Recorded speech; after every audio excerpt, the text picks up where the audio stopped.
Taking a look at rookie prop bets for the 2025 NFL season. Could Travis Hunter win both offensive and defensive rookie of the year? All that and more coming up on today's Peacock and Williamson.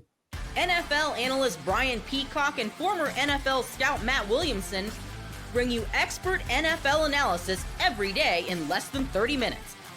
Get an inside look at the NFL on the field and in the front office with elite breakdowns to next-level analysis and in-depth information only for the real NFL fans. This is Peacock and Williamson, and it starts now.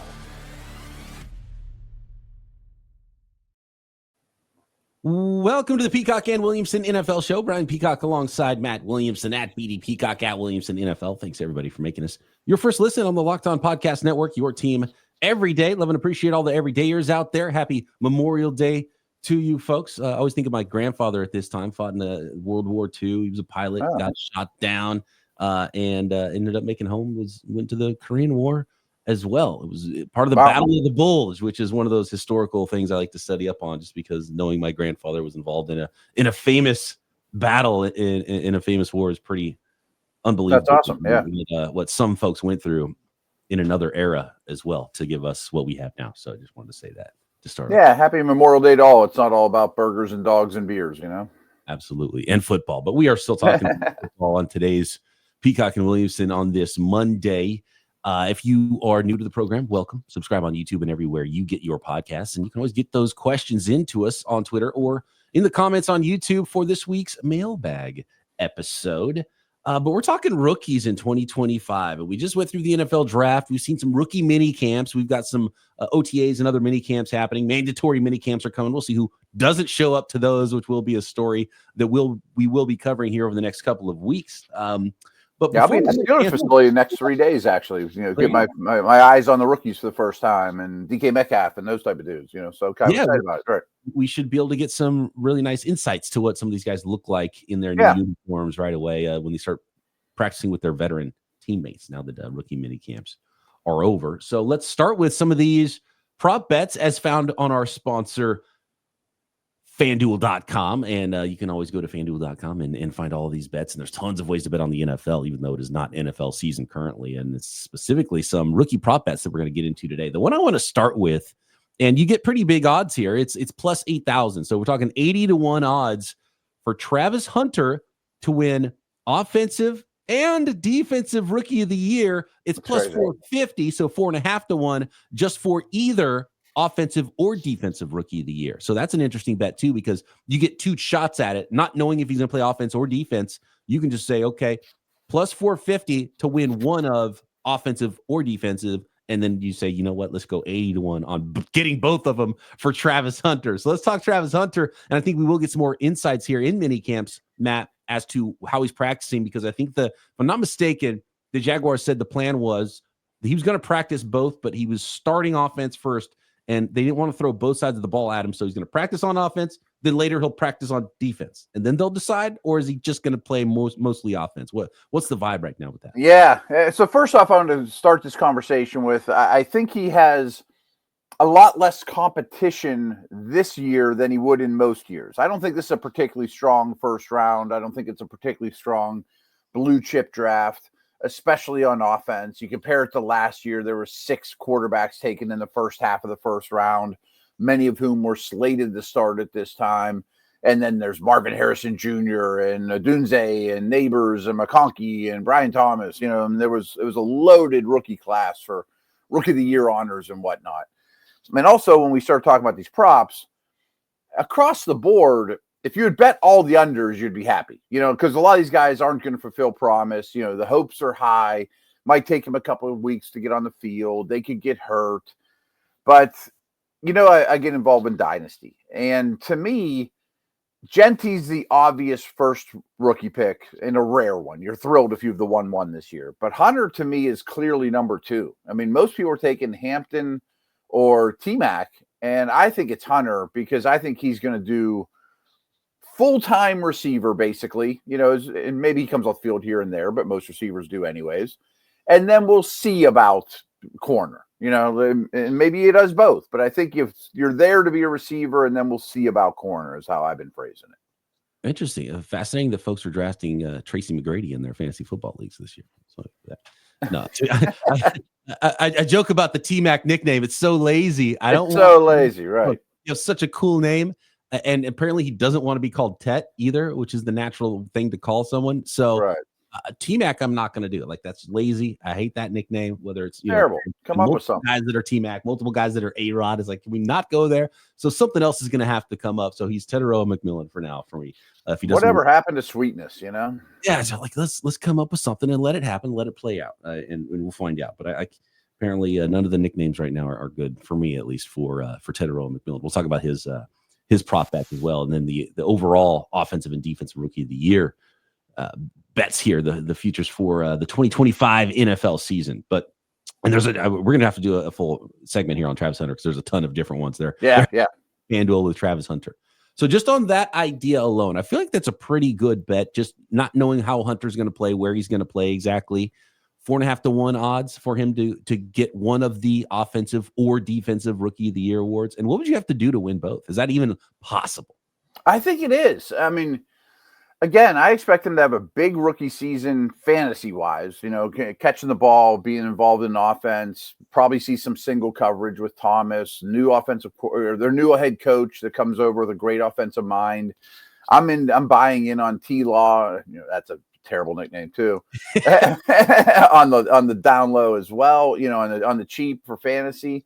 So I think offense, if it wasn't for Jeanty, he's got a pretty decent path, but I think there's a chance he does both. I mean, rookie corners get thrown at a lot. There's going to be a ton of spotlight on him. His ball skills are maybe his best thing he does as a corner. And I'm going with this because you need stats. He better end up with 5 picks and one of them Dion high stepping into the end zone on Thursday Night Football, or something that's memorable. And I think he could maybe do it.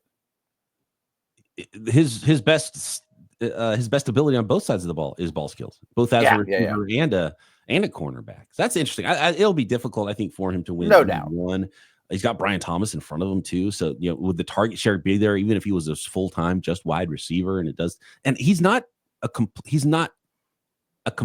wide receiver quite. Like, there's still work to do there. As talented as he is, you're drafting the talent there, so it might even take a little while to see really what Travis Hunter is. So. For that reason, I'd probably be out on that. There's some other just specific Travis Hunter, 1,000 yards.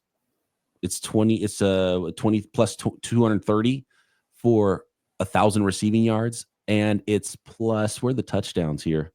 Plus 700 to score 10 combined offensive and defensive touchdowns. Which is an interesting one. I like. They both seem a little high. Yeah, 10 touchdowns is a lot. 10 touchdowns is a lot. Would he have 3 pick sixes and 7 offensive touchdowns, right? And if he gets 1,000 yards, he could still get 1,000 yards and not the 10 touchdowns. Would he be a weapon in the red zone because of those ball skills and maybe get the touchdowns and not the yards? Maybe. I'm also sitting here thinking, do you think they give him end arounds, and does he end up with 20 carries on the year? Something like that. Just give him a better chance of catching the defense off balance and maybe scoring on the ground too. Is he that, like, he's not Dion, obviously, but is he the ball in his hands? I'm thinking of his scouting report and what I've watched from him. It's mostly really good. With the ball in his hands. It's not the first thing that leaps to mind. Yeah. I mean, his explosiveness, his body control, his hands. But a lot of it's also, I think he's really good with the ball in his hands, but I want to see it translate. He's not at Jackson State anymore or Colorado. I do think bigger, stronger, faster defenses. We'll see if he's great at it with the ball in his hands or just good, I would just pause on a lot of this with Travis Hunter, as talented he is, because I think there's work that he's fairly raw, even as a corner, which is what he played most. He's still fairly raw on both sides of the ball. So his ceiling is obviously huge, but the expectations right away, you might need to calm down on those, especially if he's asked to play both sides of the ball. I think that means it mutes each side's relative efficiency or volume, I think, or both, really. And snap count is really interesting too. And here's one. Travis Hunter will record 75 plus regular season receptions and 2 regular season interceptions. I might be in on that because I can see a lot of short bubble screen targets. Colorado did a ton of that. I don't know that Jacksonville will have to do as much of that because they're, a professional team. They don't have as bad a line as Colorado or, that doesn't Actually, seem like that insane one. to me. It's not enough of a payoff. I think it's only plus Really? 2. I would need like 10-1 odds on that. I would say that better pay well, and it doesn't sound like it does. So I don't like that one either. So none of these are. I'm kind of like on the under or not taking any of these Hunter ones so far. Travis Hunter to score 1+ touchdown and record 1+ interception in season debut. Oh, I'm under on that. Yeah, that's tough. That's tough. I mean, that's how you start your path to winning both offensive and defensive rookie. Yeah. Let him talk about you all season. You got to start off with the bang. That's how these sites tease you, though. Oh, he's gonna come on and make a huge impact. Like, he may not even play a snap a corner. It's gonna be hard to get an interception in week 1 if you're not out there for any snaps. Who knows? So we've talked a lot about Travis Hunter and some of the bets here. I think the one I like the most is just plain old. I think it's plain old defensive rookie of the year, actually, is the one I might like the most for Travis Hunter. And I'll tell you why next. Okay.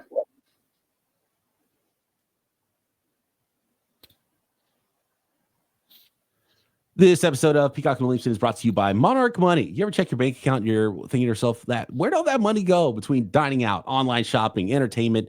It's easy to lose track. That's where Monarch Money comes in, your personal CFO, giving you full visibility and control over your finances. Monarch Money isn't just a budgeting app either. It's complete financial command center. You can track all your accounts, investments, and spending all in one place. So you stop just managing your money, start building wealth. Tons of insights. When you start using Monarch, you realize how much you're spending on food delivery and coffee every day. So budget smarter and save more. Plus, my favorite part, the easy collaboration with your partner. Managing money with somebody else is smoother than ever. You can track shared and personal accounts, set goals, and stay on the same page without the stress. So take control of your finances with Monarch Money. Use code LOCKEDONNFL at monarchmoney.com for 50% off your first year. That's monarchmoney.com. Code LOCKEDONNFL for half off your first year.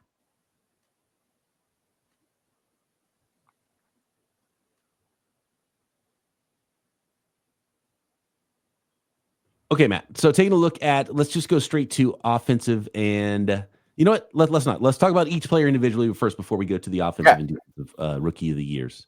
And man, you can bet on. You can go all the way down the list. Like it's you can pretty go in-depth, all the way down to Caleb Ransaw. Wow. Defensive rookie of the year if you want to. We're not going to mention every single name, but you can find them all at FanDuel.com. So let's go to quarterback then. Cam Ward, regular season total passing yards, 3,200.5 over under. I think I'm going over. I mean, again, all these over-under bets, and this goes for every player, not just rookies, you're going to be better off betting unders because people get hurt. I mean, I have this theory that if I was a bazillionaire, I'd put $100 on every under that they offer and win some, lose some, and then all the guys gets hurt, you win. So that aside, I don't want to just keep saying, well, what if he misses 2 games? Because then you lose, but I think he can go over. Their weapons are okay. They're going to be playing from behind. That's what I keep thinking is a lot of garbage time yardage in the fourth quarter.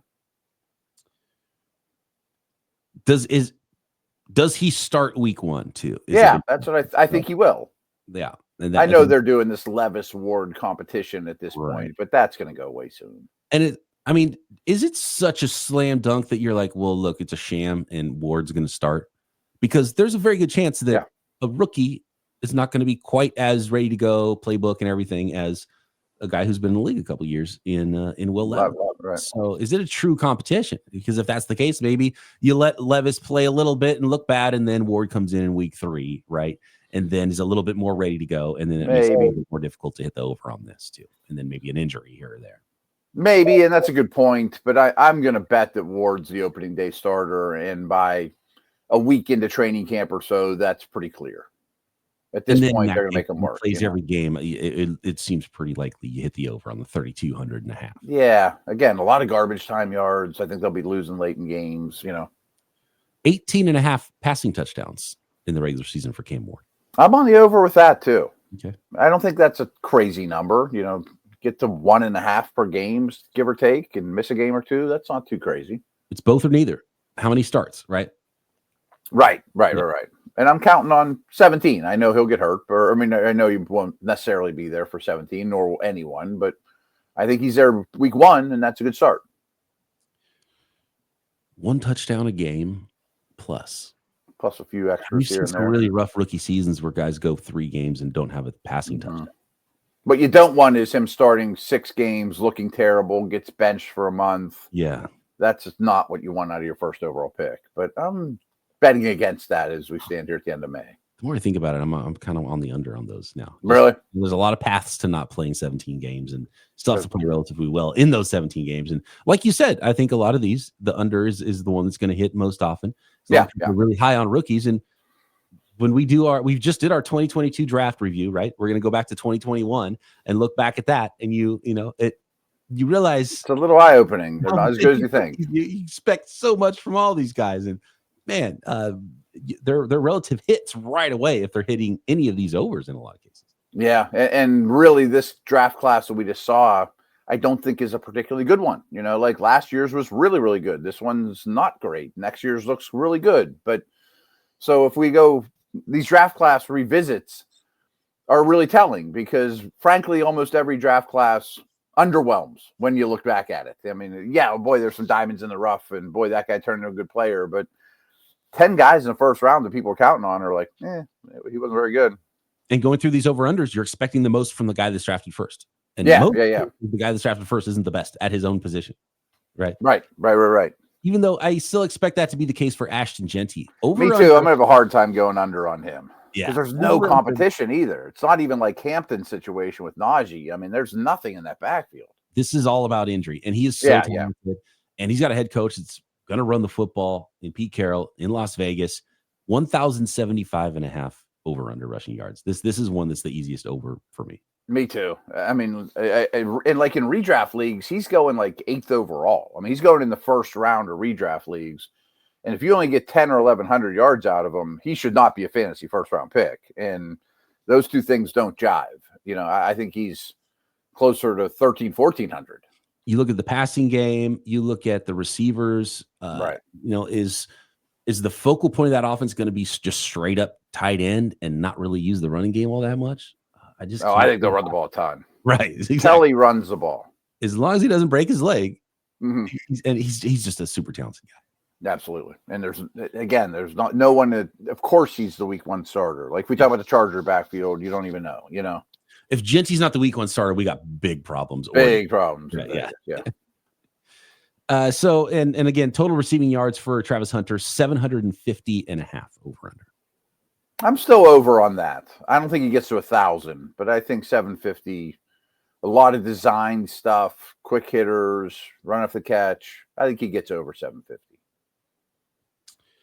And then there is Tetaroa McMillian. You got to bump that up about 75 yards, 825.5 receiving yards for the rookie wide receiver. Mixed feelings on that one. Maybe I'm crazy, but I think Coker is good. I think Thielen is still good. Coleman is there, who was pretty disappointing as a rookie. I mean, I think Tet McMillan is there to be the true X and let all those guys have a trickle-down effect for their role, which means he should be out there every snap. But there could be some growing pains, and I still don't expect it to be a great offense, kind of a run-first offense. Chuba had a good year last year. I think I'm going to go to the under. I mean, unless they're like going to trade Thielen for a 6th-round pick or something, there's a lot of bodies there. There's a lot of bodies. I don't know if he's going to be a volume player anyway. I would like to see what a touchdown prop looked like for Tetaroa McMillian, because I think, his ability to get the ball down the field, although a similar profile last year and a player that I think a lot of people didn't expect to be a high volume player for the Jacksonville Jaguars was Brian Thomas Jr. And he ended up hitting 87 catches for 1,282 yards and 10 touchdowns. So he went kind of crazy. And so there is that path for sure for Tetaroa McMillian, but there is a good amount. And I think he can hit it, but that offense, that quarterback, that passing game, is he going to walk in and steal all the volume and just be an immediate 1,000-yard receiver? It gets a little bit more difficult, so I might go under with that one. Yeah, I'll probably go under with both the wide receivers. There's just a lot of ways that could go. There's a lot of ways that could go. Yeah, I would probably lean towards the under, which doesn't mean it's a bad year, but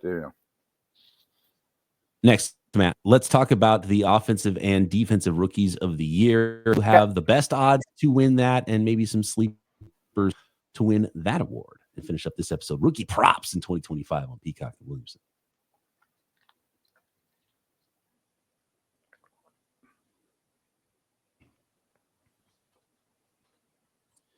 All right, Matt, looking at these props for the 2025 season for the rookie class, let's get to offensive and defensive rookies of the year. Let's start on the offensive side of the ball. And it should be no doubt that Ashton Jeanty is the top guy. You get plus 250 odds on Jeanty. Yeah. Cam Ward is next, plus 380. Travis Hunter then is plus 900 just as offensive alone. Remember, it was half of that. It was plus 450 to either get offense or defensive rookie of the year, and then it was plus, 80 to 1 odds for both offensive and defensive rookie of the year. You got Tetaroa McMillian, who is 10 to 1 odds. Then next is Tyler Shuck, 12 to 1 odds. Omarion Hampton, 14 to 1. Quinshaw Judkins, 16 to 1. 20 to 1 for RJ Harvey, Denver Broncos rookie running back. Then you got Travion Henderson in New England, 22 to 1 odds. Then Jackson Dart, 22 to 1. And Tyler Warren and Colston Loveland, both 25 to 1 odds for rookie of the year. And it gets pretty deep, and you can start talking about Caleb Johnson at 30 to 1, and who knows, Shedeur Sanders at 28 to 1 odds, which I think is not quite high enough odds for a guy who's starting number 4 on the depth chart now. And then, I mean, you can go as deep as you want. And if you have a name, let me know. We can talk about, you want to talk about Tommy Mellott? Wow. Gray Zabel, offensive lineman winning rookie of the year would be something.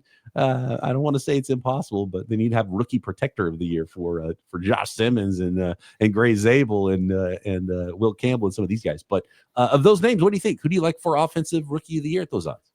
Two of the sort of longer shots that stood out to me are Shuck, because I think he'll be an opening day starting quarterback. So that in itself has some value. No expectations. Can he get the Saints to 7 wins and maybe look like the answer?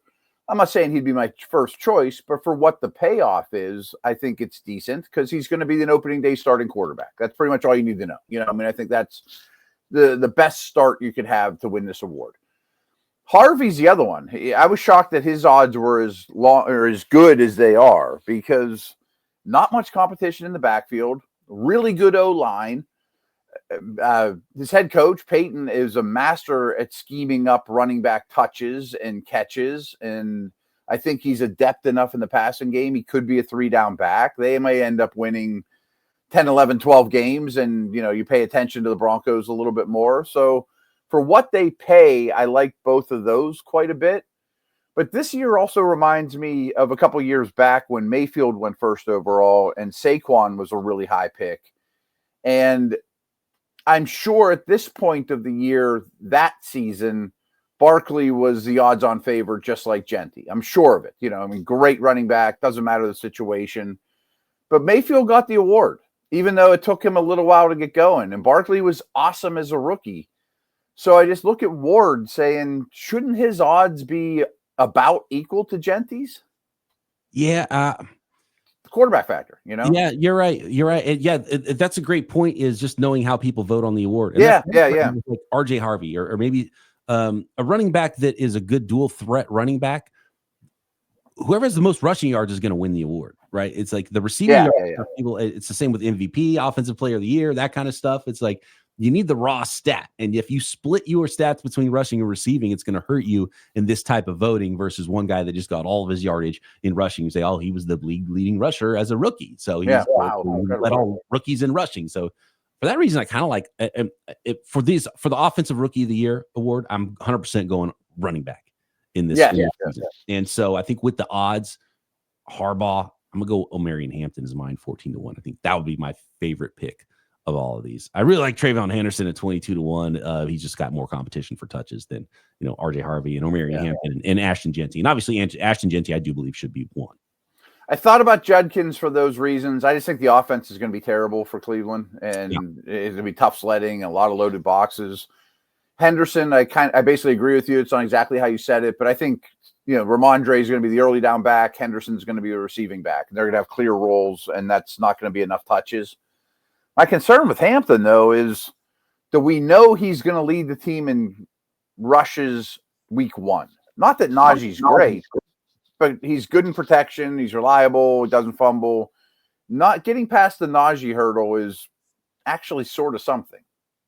Might that help Omarion Hampton if he's not the third down back anyway? He gets all the carries, doesn't have to be out there extra. And again, like I said, I don't think it matters what the receiving numbers are going to be for these backs, unless they go crazy as a receiver on top of it. And I think that there's an opportunity for that team to run the ball more than even the Raiders and Ashton Jeanty too, who might be possibly a lot. Yeah. If you could bet on who's the second half of the season rookie of the year, I think Hampton's a great choice. I just wonder if it's going to start slow for his cumulative numbers that first month of the season because Najee's in his way. Real quick, a couple other names I want to throw out there. What do you think about Caleb Johnson, by the way? 30-1. That's not a bad payday because I do think so. Warren has never, any game he's been in, he has never led the team in rushes, so like he's always under 50% of the carries. And I think that's still the goal. And I still think he's the third down back. He's good in protection, but they love Johnson and he's perfect for the scheme. He could get to 1,000 yards. And if Jeanty stubs his toe or something, that's not a terrible bet. A couple other names. We didn't really mention Tyler Warren a lot. 25-1 odds. It's so tough for tight ends. It is tough. We have seen it, but it is tough. My favorite of the longer shot, though, is Luther Burden, 40-1. If he's the Amon-Ra St. Brown in that new Bears offense, yeah, you wouldn't even have to have a DJ Moore injury for him to get a huge volume and be awesome as a rookie. And I think he's gonna be really good. I think he's gonna be really good right away too. And I think there's an argument that he was already the best receiver in this class. So that's a sneaky one for me. I guess that's an interesting one. Kyle Williams too, 71. Would he be the top receiver? I thought about him too. I was wondering what the odds are. I mean, him and Diggs might be the starters all day long in an improved offense, and he catches 75 balls. And we're talking crazy long shots here, but Kyle Williams is a name I wanted to bring up. And the other two I wanted to bring up were the two mid-round tight ends. And they have no chance of winning Rookie of the Year, of course. But there's nothing in front of them with the Rams. There's nothing in front of them with the Jets. That they could be every down players and have a good year. But don't waste your money on a second or third round tight end winning Rookie of the Year. It's almost impossible to happen, but maybe they have good years because they end up with good counting stats when it's all said and done. You're talking Mason Taylor and Ferguson. Yeah. Did you see the video of how much they loved Terrence Ferguson? Yes. Geez, that's 100-1 odds. I don't know. I'm not as into that one with Terrence Ferguson. I don't think there's a chance in hell, to be honest with you. I mean, these are mid-round tight ends. They've never won the award. I'm just a guy that a lot of people aren't really talking about. Right. He could be a starter from day one in a good offense and catch 45 balls, which is not going to get Rookie of the Year, and you're going to lose your money. But I'm sure it pays $1 bazillion to 1. So this is where I like, just because of the way that statistics are accrued on the defensive side of the ball, and just because Travis Hunter comes in with such a spotlight on him, this is where I like Travis Hunter more than the offensive award. And if he ends up proving that he's, just closer to being a better player right away on defense, does he play a bigger share on the defensive side of the ball as a rookie? And all he needs is, again, like some of those prime time plays or something like that. Yeah, he needs interceptions. You need that. Fourth on the defensive odds here, or tied for third with Michael Williams at 10-1. And just not bad. He's a popular name. You get the 10-1 odds, defensive rookie of the year. I kind of like that one for Travis Hunter. Number one is Abdul Carter. Number two, Jalen Walker. And then tied at 3 with 10-1 odds is Michael Williams for the Niners and Travis Hunter. I don't know if Michael Williams is going to be enough of a pass rusher right away. More of a dirty work player probably early in his career. So I don't love that one. And next is at 12-1, Shamar Stewart. He still hasn't signed. So that's already weird. Not loving that either. He had many sacks in college. I mean, you got to have numbers. And I don't really like Walker or Carter either. I mean, just because I don't know if they're going to be full-time players. I mean, Thibodeau's still out there, and, both these guys are Walker's on the small side. I would look for someone like Schwesinger or Yeah, I mean, an every down linebacker that can put up cumulative was stats. a top 33 pick, right? Was he the first pick in round 2? Yes. And you're getting 40-1 odds on a position that can accrue stats. JOK is out for the year. I mean, he's going to play a ton. Yeah, I like that one a lot. That one's worth putting a buck on. Yeah. 40-1, Carson Schwesinger. There's a lot of guys in front of him. What about Mike Green? If you want to talk about stats, the guy who had the most sacks here goes to a good defense in Baltimore. So a team that's going to be winning in the fourth quarter. I mean, he'll be out there just rushing the passer. He could get some cheap sacks, you know. That's a great linebackers, Jihad Campbell, the first linebacker, but he's 15-1 compared to Carson Schwesinger's 40-1. Yeah, and again, I mean, he's going to be fighting Zach Bond for production, and he's already got a little bit of an injury now. Schwesinger seems like a steal to me. I like it. I think there's fewer guys that even have a chance to win the award on the defensive side of the ball than the offensive side of the ball. So that's where I'd go. Travis Hunter, Carson Schwesinger. Those are my two. I don't like the favorites, so start digging a little bit of who's going to be on the field a lot.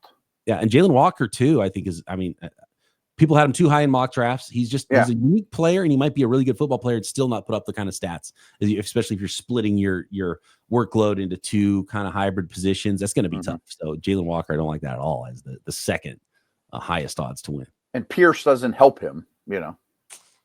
Right. Yeah, they hurt each other, basically. Yeah, a little bit. Right. So there you go. Schwesinger, put a buck down and buy us a beer next time you see us. I like it. Let us know what you think at BD Peacock at Williamson NFL. Drop a question for this week's mailbag or comment on YouTube. Subscribe while you're there. Matt and I back tomorrow right here. Peacock and Williamson.